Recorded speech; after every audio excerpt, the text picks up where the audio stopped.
Shocking visuals of the aftermath of the fire in North Goa's Arpura Club Birch. The destruction is nothing sort of devastating, and you can see those visuals on your screen. The club having been ravaged by the fire, scattered remains, broken chandeliers can be seen in the visuals as well, and those visuals we are showing them on your screens right now. Shahid Ansari is continues to be with us on the broadcast. Shahid, अब जो ये हादसे के बाद के जो visuals हैं club के वो भी सामने आ रहे हैं और इसमें जो एक्सटेंट है, जो डैमेज है वो देखा जा सकता है इस वक्त। और आपको क्या जानकारी मिल रही है इस वक्त जो ऑपरेशन चल रहे हैं ऑन ग्राउंड, उसके बारे में आप हमें क्या बता सकते हैं? अहम बात यह है कि आग पर तो काबू पा लिया गया है, लेकिन आग पर काबू पाने में इतने लोगों की मौत अब तक हो चुकी है। 25 लोगों की मौत रिकॉर्ड की गई है और जो लोग जख्मी हैं उनकी भी हालत कुछ बेहतर नहीं है। उनका भी जो है इलाज जारी है, लेकिन कहा यह जा रहा है कि उनकी जो है बचने की स्थिति नहीं है, क्योंकि बहुत ज्यादा बुरी तरह से वो जल गए हैं। अब इन सब के बीच में जो है जो ये क्लब है, क्लब तो अंदर का हिस्सा पूरी तरह से जलकर राख हो चुका है और इंटरनल जो एजेंसियां हैं वो सब इसको लेकर जो है जांच कर रही हैं। और बाहर के हिस्से में भी जो है जो गेट है वो सिर्फ बचा हुआ है और जहां आग लगी थी किचन और आसपास का जो हिस्सा है ये पूरी तरह से जल गया है। तो अभी भी जो है कोशिश की जा रही है कि यहाँ पे तलाशा जा रहा है कि कोई और तो अंदर के हिस्से में नहीं फंसा, इन सबको ढूंढने की कोशिश की जा रही है। जी शायद बिल्कुल बने रहे हमारे साथ। Now in some more updates are coming in. Chief minister Pramod Sawant has made another statement on X saying that he is closely reviewing the situation arising from the tragic incident at Arpura.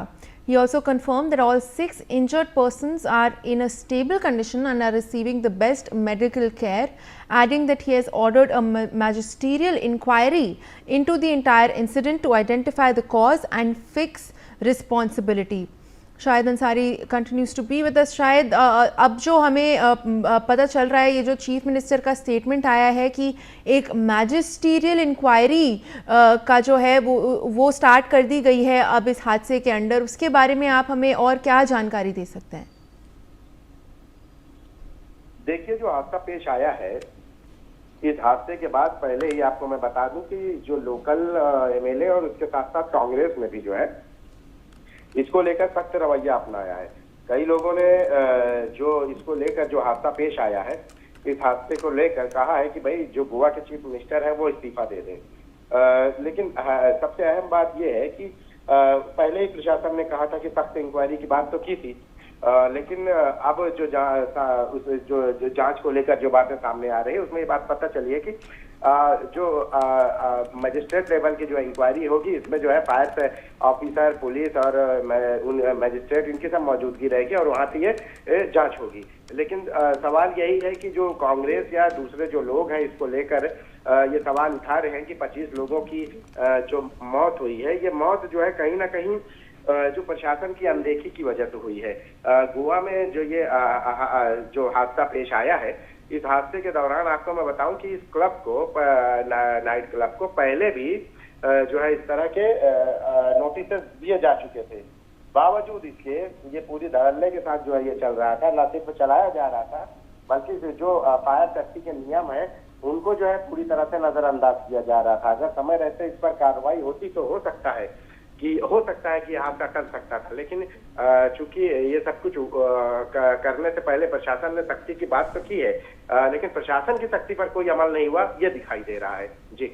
जी शायद बिल्कुल जी इस मामले में आप देखिए, जो magistrate inquiry की बात तो की गई है, लेकिन सबसे अहम बात यह है कि गोवा में सिर्फ यही नहीं बल्कि इतने सारे पब हैं, क्लब हैं, होटल्स हैं, यहाँ पे इन सभी जगहों पर यही होता है कि फायर के जो नियम है उनकी अनदेखी की जाती है। आप देखिए, अगर ये टीम जांच कर रही है तो इस जांच के बाद क्या नतीजा बरामद होता है ये तो आने वाले वक्त में जांच रिपोर्ट के बाद पता चलेगा। लेकिन सवाल यही है कि क्या गोवा में नियम कानून को जो है क्या ताक पर रखकर इस तरह के पब और होटल लोगों की जान के साथ खिलवाड़ कर रहे हैं। जी शायद बिल्कुल बने रहे हमारे साथ।